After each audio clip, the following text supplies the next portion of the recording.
My name is Ariel Quinn. I'm 29 years old, and last January I stood in our kitchen staring at the man I had once believed would be my forever. His name was Isaac, 31, my boyfriend of 4 years, and the person I had been living with for the past 2. The light above us flickered in that old buzzing way fluorescent bulbs do, making the shadows on Isaac's face shift every time he glanced down at his phone. That was the problem, really. He always glanced down at his phone, at his watch, at anything else when I tried to speak about something real. I remember my voice cracking when I said, "Isaac, I can't keep doing this. The way you dismiss me in front of people, the way you make me feel small. Something has to change, or I'm done." He didn't look up. His thumb kept scrolling casual, like my words were background noise. I waited, biting the inside of my cheek until the metallic taste of blood almost drowned out my patience. Finally, he lifted his eyes and smirked. Actually smirked. "You're not going anywhere, Ariel. You need me more than I need you." That sentence sliced through me. "Excuse me?" My voice trembled, but I forced myself to meet his gaze. Isaac chuckled, gesturing at himself like he was on stage. "Come on. Look at you. Look at me. You know you're lucky. Without me, you'd still be that IT girl who hides in server rooms eating lunch alone with no idea how to dress, no idea how to hold a conversation in public. I upgraded you. I made you interesting." He pushed his chair back, stood, and walked over like a lecturer about to drive home a point. He patted my cheek as if I were a child. "I got you into circles you never would have touched. My connections got you noticed at work. My advice kept you from looking like some college kid playing dress-up. Let's be honest, you'd be lost without me." I blinked, my chest tightening. "You really believe that?" Isaac tilted his head, smiling with that unbearable certainty. "It's not belief, babe. It's fact. I'm the best thing that ever happened to you. You're lucky I even put up with your boring job, your awkward friends, and that family drama you drag around. So no, you're not going anywhere." For a moment, I just looked at him, really looked at him, the man I had once loved, who I thought loved me. And all I saw was a cage disguised as a relationship. Something inside me hardened. I smiled, calm, too calm, and whispered, "Let's test that theory." Isaac laughed, dismissive. "Test what?"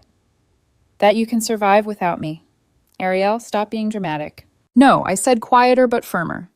6 months. Let's see who actually needs who." He shook his head, grinning, like I'd just told a bad joke. "You can't just stop needing someone. Watch me." He rolled his eyes and went back to his phone. Probably thought I'd fold, like always apologize for being sensitive, swallow my feelings, and thank him for letting me orbit his world.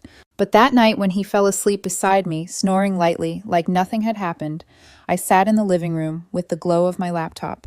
And I made a list. Everything Isaac claimed I couldn't do without him, fashion, social life, career, even how I related to my family. Each word was a chain he'd wrapped around me, and I decided one by one I'd break them all. Challenge accepted. Week 1 began with the simplest chain, my appearance. Isaac had always chosen my clothes. He'd wrinkle his nose at anything I picked, snatch hangers from my hands in stores, laugh about how I'd never understand fashion. So I researched.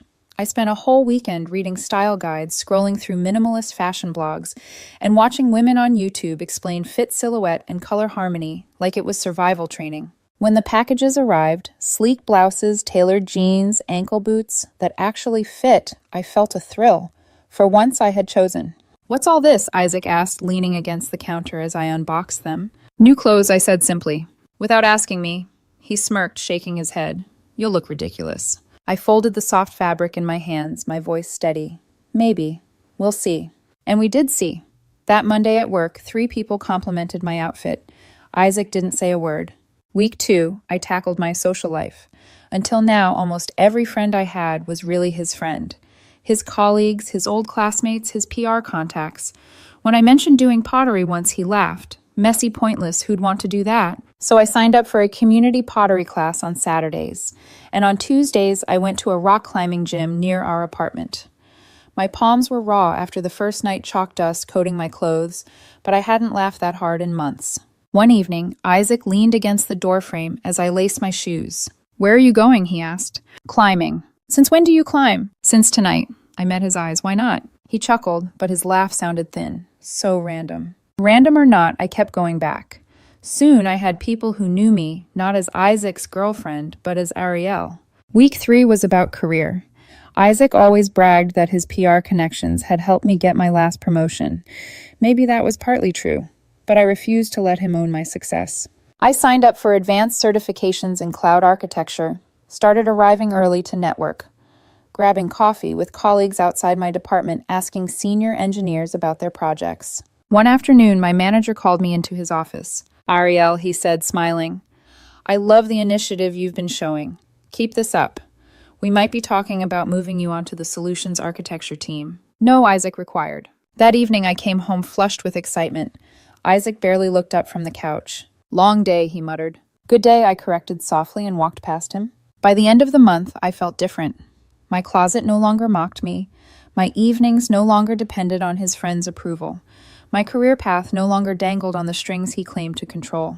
For the first time, I could see the outline of a life that was mine.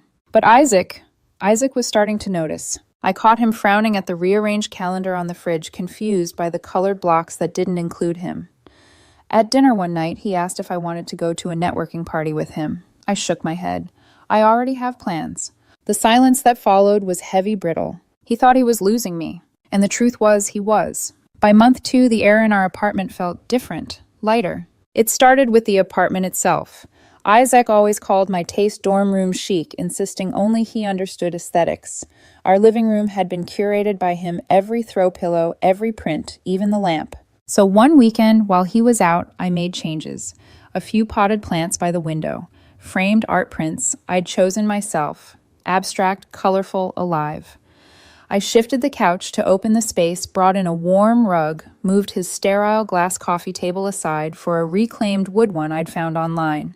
When Isaac came home, he froze. "Did you move the couch?" "Yeah," I said, brushing soil off my hands. "It opens the room better." His jaw flexed. "I make the design decisions here." I smiled faintly. "Cool, I made this one." That night, I fell asleep with a small secret fire in my chest. The next chain I broke was cooking. Isaac loved to joke I couldn't survive without his gourmet pasta or takeout orders. "You'd starve if I wasn't here," he'd say, laughing as if it were affectionate. I started with meal kits, following recipes step by step. Awkward at first, but the rhythm of chopping vegetables, the hiss of oil in a pan, it became therapy. Within weeks, I was cooking from scratch. One Thursday, I served pan-seared salmon lemon risotto roasted asparagus. Isaac poked at the plate. "Where did this come from?" I sat down across from him. YouTube University. He lifted a bite, chewed, frowned. "It's edible." I tasted mine. It was more than edible, it was good. His refusal to admit it told me everything. By month 3, I was chasing knowledge. Isaac always said I was boring, that he had to teach me about art, culture, current events. So I read history, philosophy essays. I joined a library book club, sat in quiet rooms with strangers who became friends, and debated novels over coffee. At a dinner party with Isaac's colleagues, one of them asked me, "Ariel, did you see the exhibit at the Modern last week?" I nodded. The way they juxtaposed classical sculpture with contemporary projection art, it forced you to rethink space and permanence. I thought the Rothko-inspired room was brilliant. For 20 minutes, I carried the conversation while Isaac sat silent, staring at me like he'd never seen me before. His smirk was gone. His jaw was tight. But maybe the most meaningful shift came when I reached for something Isaac had always positioned himself as a buffer for my family. He used to roll his eyes when I mentioned my mom. "Too needy. She drains you," he'd say. And I'd believed him, letting the calls grow fewer, the visits rare. So I picked up the phone one Sunday morning. "Mom," I said, hearing her breath catch, "I just wanted to hear your voice." We talked for an hour. She told me she'd missed me. She said Isaac always told her I was too busy. I wasn't too busy. I was being managed. That week, I visited my younger brother, too.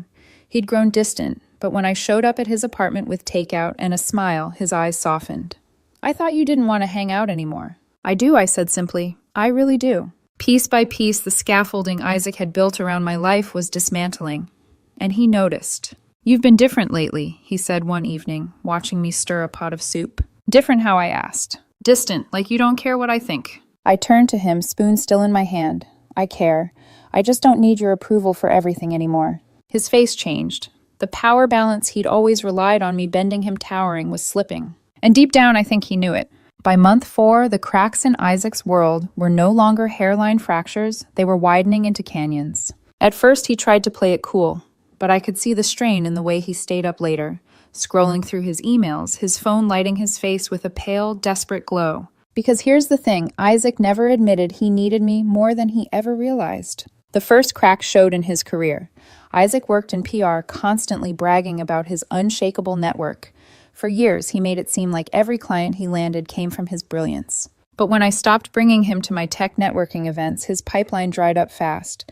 I started noticing it in small things, no more late-night calls congratulating him, no more flowers arriving from a grateful client. What he hadn't said was that many of those clients had come through me. My old college roommate, who now ran a startup, my cousin's restaurant chain, my mentor's company. Contacts he'd claimed as his own. One night he asked casually, "Hey, when's Jason's launch party?" The one for his app. I looked up from my laptop. Didn't think you'd be interested. It's just tech people. I always go to those. To mock my nerdy friends, I reminded him gently. Figured I'd spare you. The look on his face told me he finally understood those doors had closed without me holding them open. The second crack was money. Isaac loved expensive things, designer shoes, dinners at restaurants, with menus that read like novels, spa memberships. For years, I had quietly paid more. Rent, utilities, groceries. He told me relationships weren't about keeping score, that the person who could contribute more should do so. At the time, I believed him. But once I started splitting things evenly, his lifestyle took a nosedive. He canceled his spa membership, downgraded his car lease, started scanning grocery receipts with a tight jaw. "You're being weird about money." Suddenly, he accused one night. "Not weird," I replied calmly. "Just fair. You're a strong, independent man, right?" He didn't laugh. The third crack was status. For so long, he had used me as proof of his own success, parading me in circles I never truly belonged to, framing my career advancements as things he'd engineered. But as I grew, people began to notice me. One night, we ran into some of his college friends at a bar. I was with my climbing crew friends who knew nothing of Isaac. "Wow, Ariel," one of them said. "I heard about your promotion. That's huge." "Thanks, Melissa," I said, smiling. "Yeah, it's been a good year. We should grab lunch sometime. My cousin's getting into cloud architecture. He'd love your advice." I handed her my card.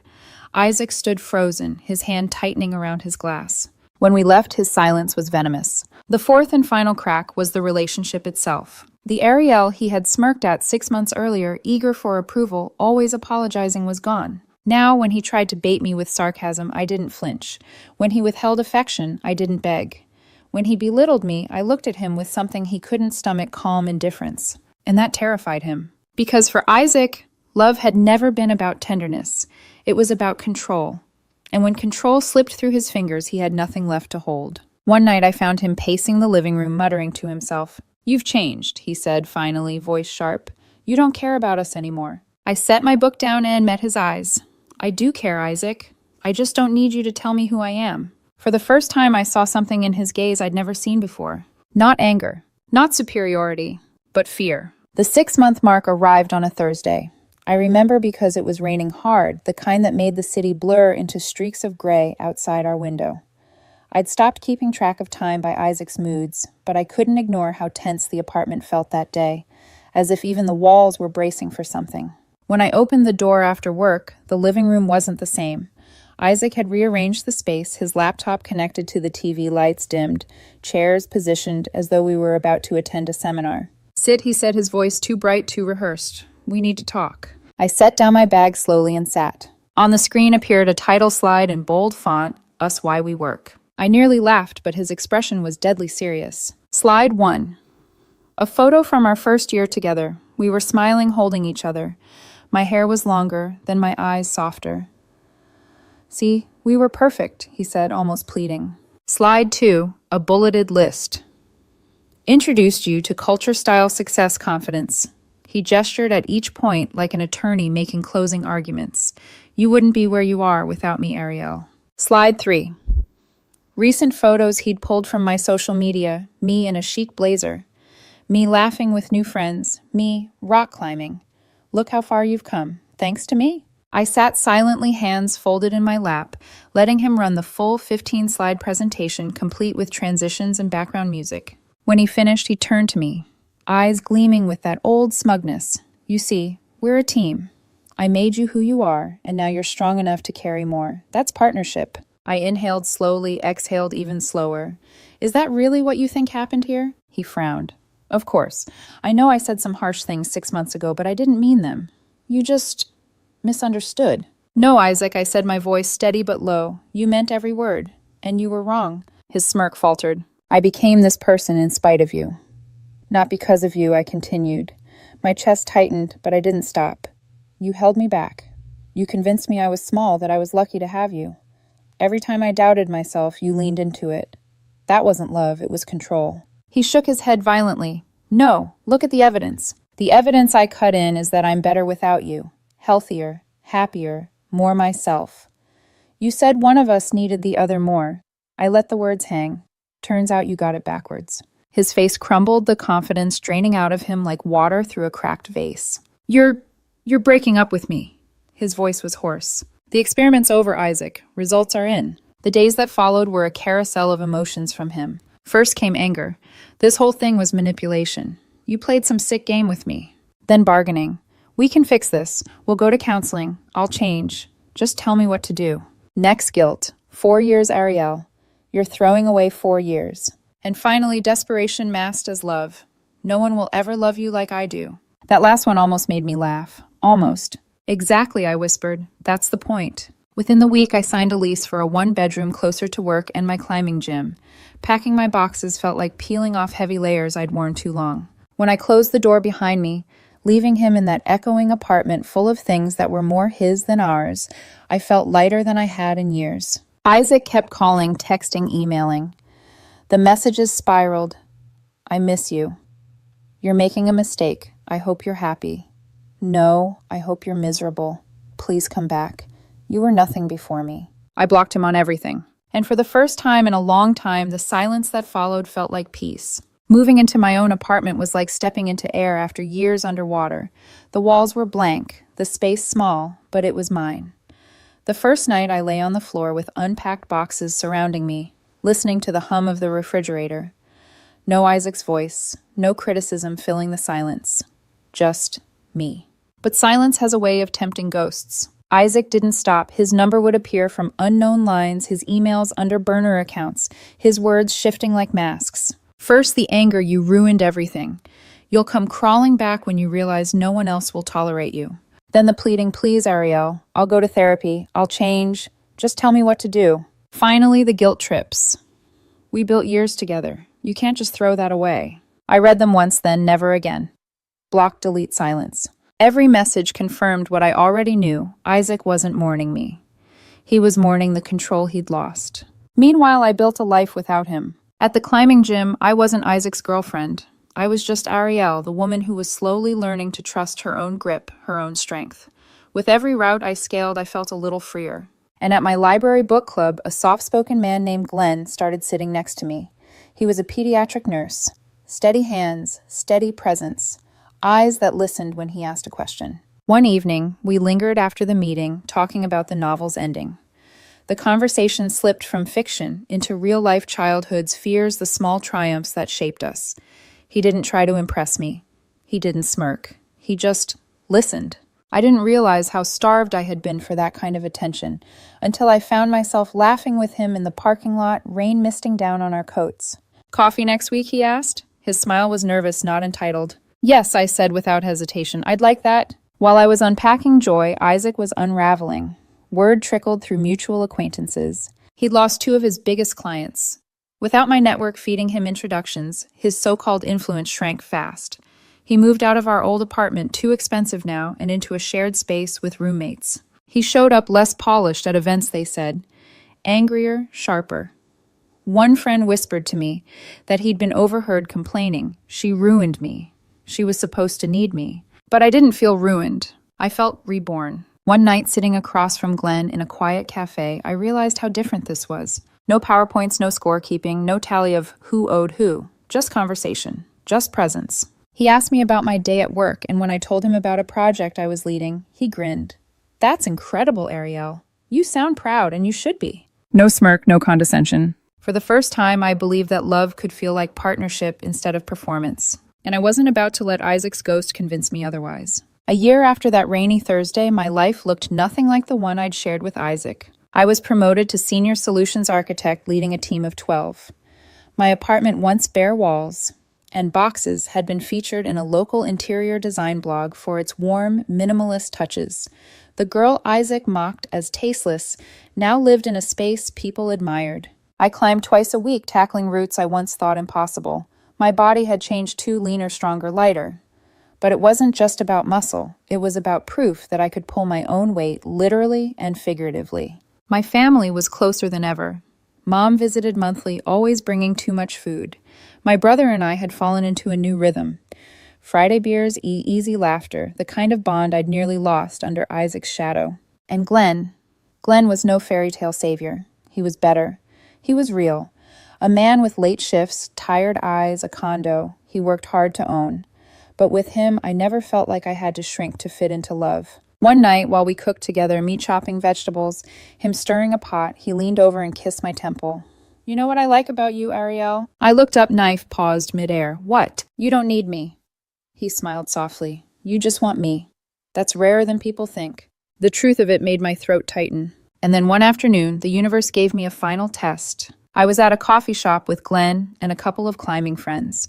We were laughing about a failed route attempt when I felt a shift in the air, a gaze burning across the room. Isaac. He looked smaller somehow, his hair unkempt, suit wrinkled, eyes ringed with exhaustion. For a flicker of a moment, his face lit up as if he might walk over. But then he froze, because I wasn't alone. He saw me laughing, leaning comfortably against Glenn's arm. He saw a version of me that had flourished without him. I watched realization sweep over his face like a storm. He didn't come closer. He didn't say a word. He just turned and left. Glenn noticed my silence. "Old friend?" he asked gently. I stirred my coffee, eyes still on the door Isaac had walked out of. "Old something," I said quietly. "Not important." And the thing was, I meant it. Isaac had once told me I'd be nothing without him, that I needed him more than he needed me. But the truth was simple. I never needed him. I only needed to believe in myself. The experiment was complete. The hypothesis that I was powerless